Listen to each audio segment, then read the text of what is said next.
Hola a todos, ¿cómo están? Mi nombre es Carla Henao y bienvenidos a este canal. El día de hoy me acompaña Lorena Morera. Ella es psicóloga y especialista en neuropsicología. Vamos a hablar acerca de la paternidad, así que si quieres saber un poco más de este tema, quédate aquí. Pero antes de empezar, no olvides suscribirte.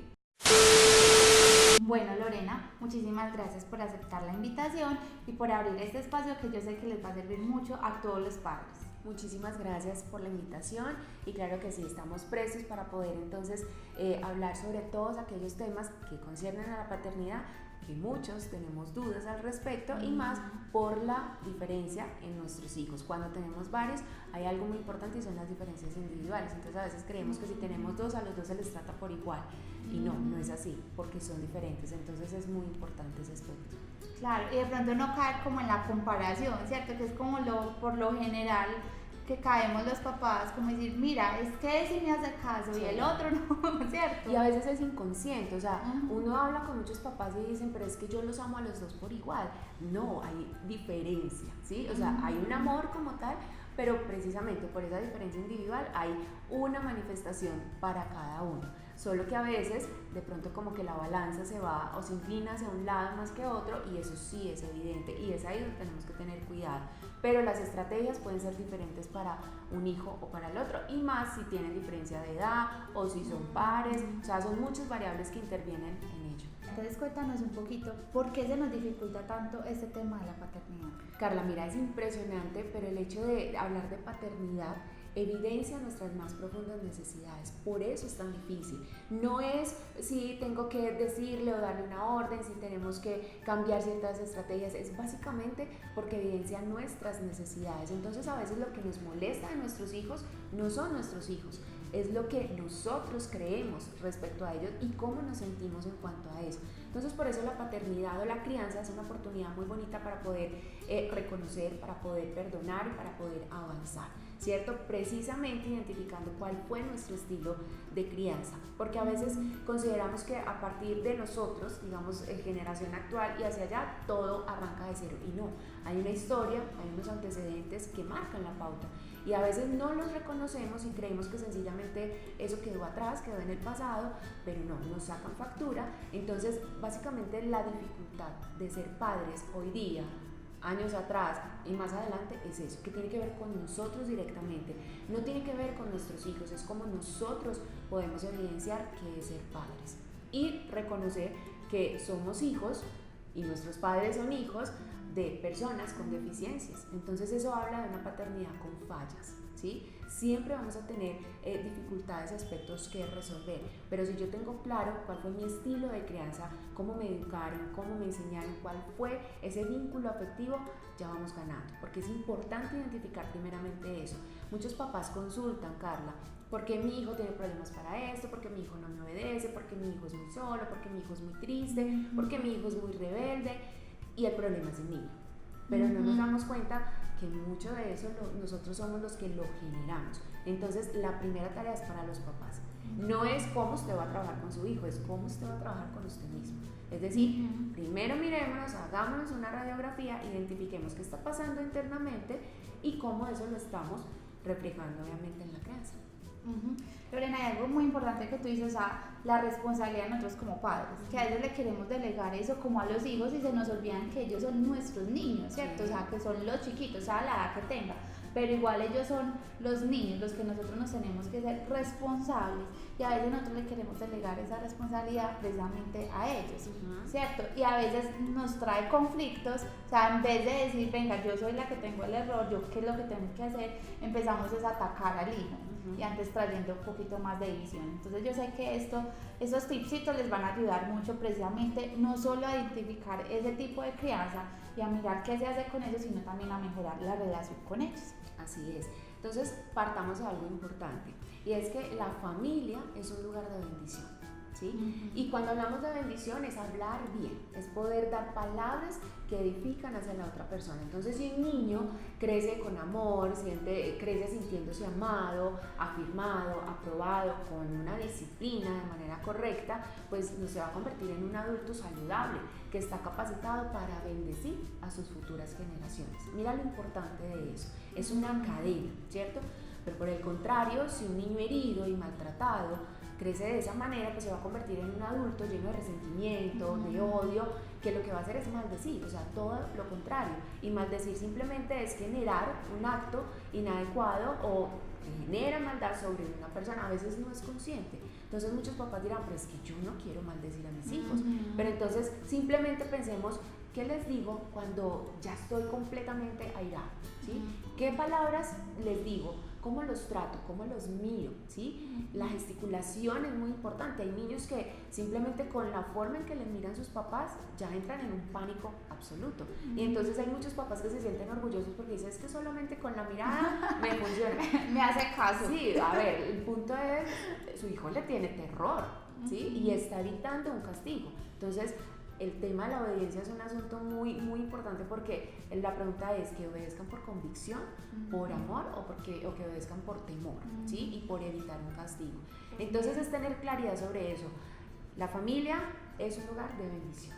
O sea, debemos capacitar a nuestros hijos para que puedan bendecir a sus futuras generaciones. De lo contrario, vamos a tener muchos problemas. Y algo muy importante, tú ahorita decías, le damos la responsabilidad a nuestros chiquitos o sencillamente los atacamos, ¿cierto? Pero algo importante es que no estamos criando niños, estamos criando futuros adultos. Y a veces creemos que ese niño de 8, de 10, se va a quedar de 8 y de 10. Y que lo que está pasando allí simplemente se va a quedar en esa etapa ya. No, estamos enseñándole a los futuros adultos lo mismo que hicieron con nosotros. Entonces, si tenemos claro eso, pues precisamente vale la pena hacer el trabajo interno, ¿cierto?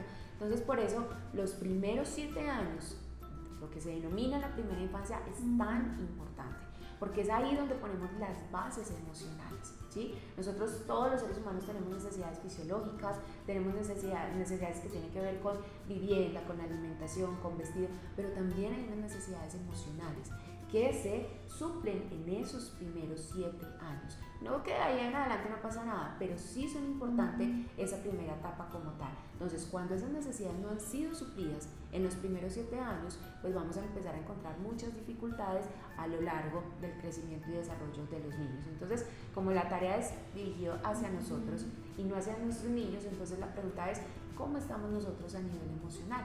¿Qué pasó en esa historia de vida para que nosotros digamos, tengo algo que resolver? Todavía hay algo que está pendiente y que evidentemente si empiezo a hacer el examen o la evaluación con la crianza que tengo de mis hijos, voy a empezar a ver un espejo o un reflejo de lo que está sucediendo conmigo. Bueno, Lorena, cuéntanos entonces cuáles son esas necesidades básicas. Ok, entonces vamos a hablar de 7 necesidades. Si vamos a la bibliografía o vamos a averiguar en otros lugares, pues vamos a encontrar diferentes tipos de necesidades, pero vamos a agruparlas en este momento en 7 necesidades básicas de todo ser humano. Pero ojo, y esto es una advertencia muy grande, y es, ningún ser humano puede suplirnos al 100% esas necesidades, ¿cierto? Por eso es que cuando ya empezamos una relación de pareja, que es una relación más parecida a una relación paterno-filial, tenemos tantas dificultades porque lo que esperamos es que nuestra pareja nos supla alguna de esas necesidades al 100%, pero eso nunca va a suceder. Tenemos que tener claridad de que tenemos que trabajar en nosotros y mirar entonces la forma de poder resolver. Entonces, necesidad número 1, Carla, necesidad de amar y ser amado. Es básico. Todo ser humano necesita sentirse amado, ¿cierto? Por sus padres o por sus cuidadores. Cuando una persona se siente amada, pues es una persona amorosa y que brinda amor de manera mucho más fácil, ¿cierto? Necesidad número 2, la necesidad de protección y seguridad. Sentirse que puede estar en un lugar, en un refugio donde le pueden brindar obviamente el acompañamiento, que puede llegar a un lugar seguro, y no solamente el lugar, sino el hecho de quién está a su alrededor que lo puede proteger, que frente a una amenaza real o imaginaria sabe que tiene una persona que le puede defender, ¿cierto? Por ejemplo, hacerse la pregunta de ¿cuántas veces cuando yo era niño deseé o no llegar a mi casa? ¿Será que yo consideraba que mi casa era un refugio? ¿Que mi casa era ese fuerte, ese lugar seguro? ¿O que definitivamente si yo llegaba era peor? ¿Cierto? Un campo de batalla. Exacto. Hoy día uno escucha muchas personas que dicen, no, yo me perdía durante todo el día, ¿cierto? O los chicos de hoy día dicen, yo busco lo que sea, cómo colaborar en el colegio, lo que barro y trapeo en el colegio no lo hago en la casa, pero con tal de no llegar. Entonces es hacerse la pregunta, ¿ese lugar, el hogar, es un lugar seguro y las personas que están allí brindan esa seguridad y esa protección? Entonces, una persona que no se siente protegida, que no se siente cuidada, pues obviamente se va a sentir abandonada, ¿cierto? Tercera necesidad. Vamos a hablar entonces de la necesidad de importancia o de valía o de lo que comúnmente se escucha como autoestima, ¿sí? Es el grado de qué tan importante considero que soy yo, qué tan valioso me siento que soy yo. ¿Me prestan atención? Entonces, cuando un niño crece sin esa necesidad de importancia o de valía, pues obviamente se convierte en un adulto que de una u otra forma va a querer buscar llamar la atención, ¿sí? El niño tal vez llama la atención con ciertas conductas, pero el adulto también. Entonces, cuando nos encontramos, ojo, no en todos los casos, todo depende de un análisis, pero cuando nos encontramos con adultos que constantemente están hablando de sí mismos, de sus logros, de lo que alcanzan, de lo que compran, lo están evidenciando. Hoy día las redes sociales muestran mucho de eso, ¿sí? Y a veces el que uno ve que más tiene es la persona más insegura y más sola y necesita obviamente tener esa valía, su importancia por otras formas. Entonces es necesario, es importante que yo pueda sentirme valioso, ¿cierto? Una cuarta necesidad y es sentirme afirmado, elogiado, ¿cierto? Valorado por lo que soy, todo lo contrario al rechazo. Y eso tiene que ver con la forma de ser, con la parte moral y con nuestro aspecto físico. Entonces aquí una preguntita como para que pensemos, ¿usted tuvo alguna vez, Carla, tuviste alguna vez un apodo de niña? Mira, los apodos son una cosa terrible y marcan mucho. Y pueden ser muy sencillos, muy simples, pero cuando la persona los toma como tal en cuanto a tengo un defecto y por ese defecto, ya sea moral, ya sea en mi personalidad o en mi apariencia física y por eso me marcan o me rechazan, es totalmente incapacitante. Entonces, ese solo detalle de cómo yo me refiero, por ejemplo, a mis hijos, cómo yo le digo, oiga, usted, el chiquitico, y va creciendo con ese sentimiento de tener la necesidad de verse más grande, de entonces verse un poquito más alto que los otros niños o verse más fuerte porque soy el chiquitico, porque soy el pequeño. Y a veces a uno le puede parecer que es algo muy sencillo, pero es importante sentirnos afirmados. Cuéntanos, ¿qué otras necesidades hay? Vamos a hablar de 3 más. Una muy interesante y es la necesidad de disciplina o corrección, pero ojo, no es de coger al niño o de recordar cuando me cogían y me daban con el palo, con el cable y con todo esto. No es maltrato, no es agresión. Cuando hablamos de disciplina estamos hablando de poner límites, ¿sí? De poder tener seguridad hacia dónde voy, de qué manera me conduzco, cómo debo hacerlo, ¿sí? Cuando un niño crece sin límites, crece sin dirección, crece sin guía, pues es un adulto que va a tener dificultades, obviamente, para poner límites en sus relaciones interpersonales o sencillamente va a considerar que puede hacer cuando él quiera y como él quiere. Entonces es importante tener una guía, tener límites, tener disciplina, ¿cierto? Y ya los métodos de corrección o de disciplina dependen mucho del estilo propio de aprendizaje del hogar como tal, de cómo es la relación, obviamente, de padre e hijo. Entonces es importante identificar cuál fue el estilo de disciplina que tuvimos, porque entonces si fue de agresión, de autoritarismo, entonces a veces se piensa en no voy a repetir el mismo patrón, pero entonces nos volvemos permisivos. O sencillamente se vuelve y se repite el patrón, pero de forma diferente, ¿no? Yo ya no le pego, o yo no le pego como lo hacían conmigo, pero verbalmente, ¿qué le digo? ¿Cómo lo trato? ¿Sí? Entonces es importante que podamos identificar nuestro estilo de disciplina para que podamos hacer las correcciones necesarias y obviamente poder hacerlo de manera eficaz y correcta. Necesidad de perdón, ¿sí? Algo muy importante. ¿Por qué? Vamos a recordar cuando nosotros cometíamos errores, cuando tumbamos el florero, cuando quebramos la ventana, cuando sencillamente hicimos algo que a nuestros papás no les agradaba, sacamos malas notas, cómo era la disciplina, cómo era la corrección, cómo nos afirmaban, cómo nos sentíamos, pero finalmente nuestros papás nos llegaron a pedir perdón en algún momento, ¿sí? Porque todo empieza por el ejemplo. Entonces, si yo tengo dificultad para poder pedir perdón, tal vez es porque difícilmente yo escuché que me pidieran perdón y no le di la importancia al respecto. Y ojo que aquí hay algo muy importante, y una cosa es el remordimiento y otra cosa es el arrepentimiento, ¿sí? El remordimiento es, como dice la vieja popular, el que peca, reza y empata. Entonces sencillamente sí, discúlpame, lo hice, no tuve cuidado, pero hasta allí queda y volvemos y lo hacemos. Entonces se vuelve un círculo vicioso. Y algo básico es que no hay restauración, no hay restitución, es decir, ya cometió el error y pues ahí quedó. Pero cuando hablamos de arrepentimiento, de ser conscientes de que cometí un error, de que soy responsable de ello y por esa misma responsabilidad puedo restaurar o restituir en aquello que cometí esa falta. Entonces es importante que podamos pensar cómo nosotros consideramos el perdón. ¿Sí? El perdón es debilidad o el perdón es enseñar que podemos equivocarnos, porque de hecho lo hacemos, pero que tenemos la capacidad de poder decir, espera un momentico, corrijamos y hagamos que las cosas funcionen. Y por último, algo que tal vez los padres no tienen en cuenta hoy día y es la necesidad de Dios.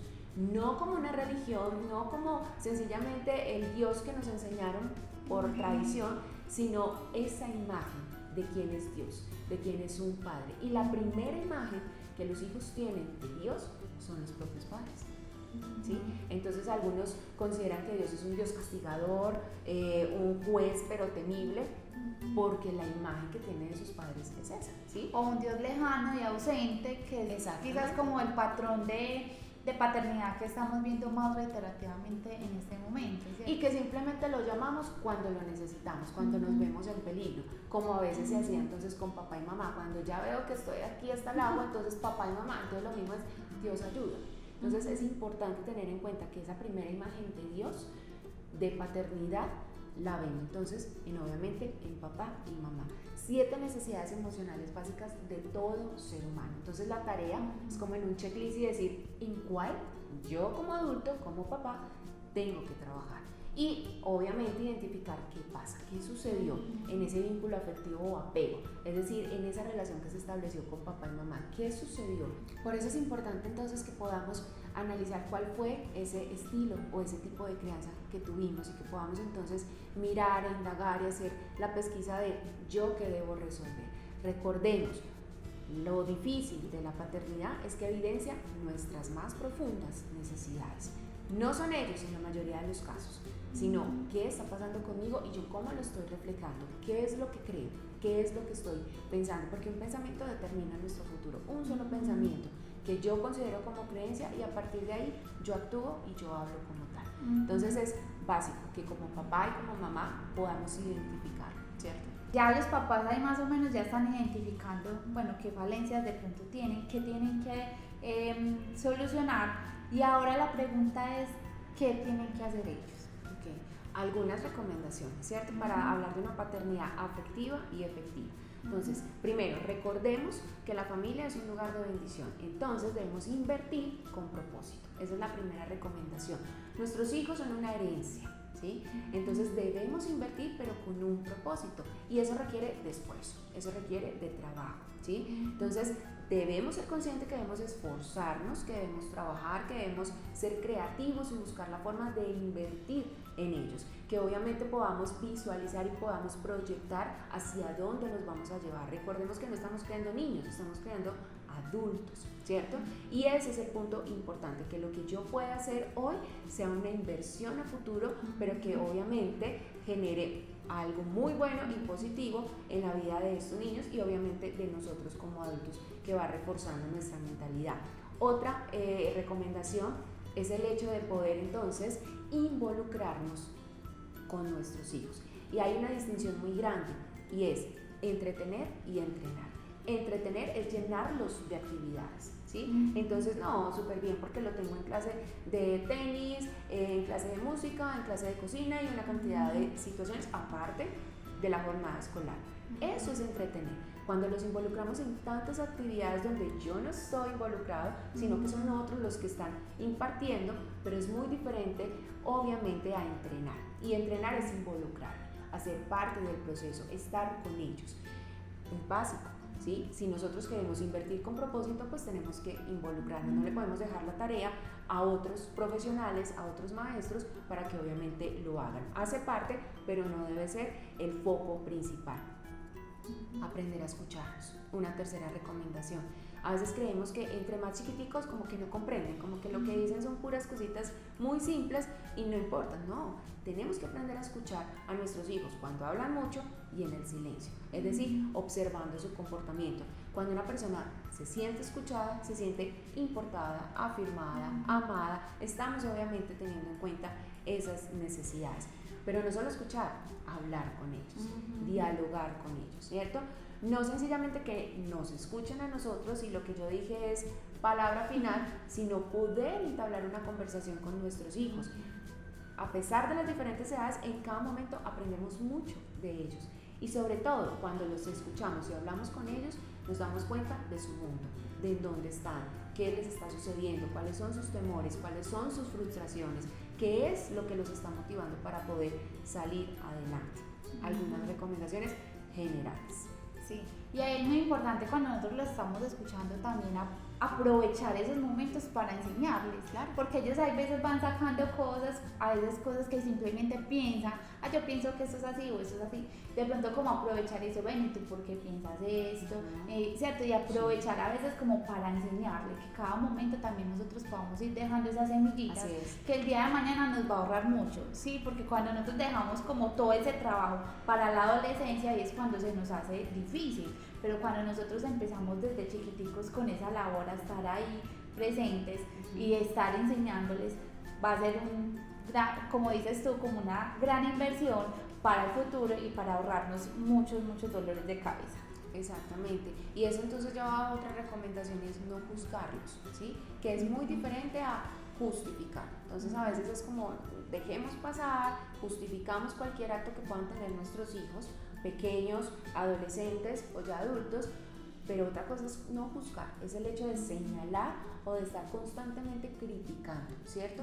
Las conductas o los comportamientos. Recordemos lo que decíamos al principio, y es que el problema no son nuestros hijos, es cómo nosotros nos estamos viendo reflejados en ellos. Entonces muchas veces no reconocemos algo en nosotros que no nos gusta, pero lo vemos reflejado en ellos y allá vamos. Señalamos, criticamos, juzgamos y obviamente eso va menoscabando todas estas necesidades. Entonces es muy importante tener en cuenta el que esa persona merece ser escuchada, merece que podamos hablar con ella, merece ser acompañada, merece que podamos tener tiempo de calidad, que sería nuestra siguiente recomendación, ¿cierto?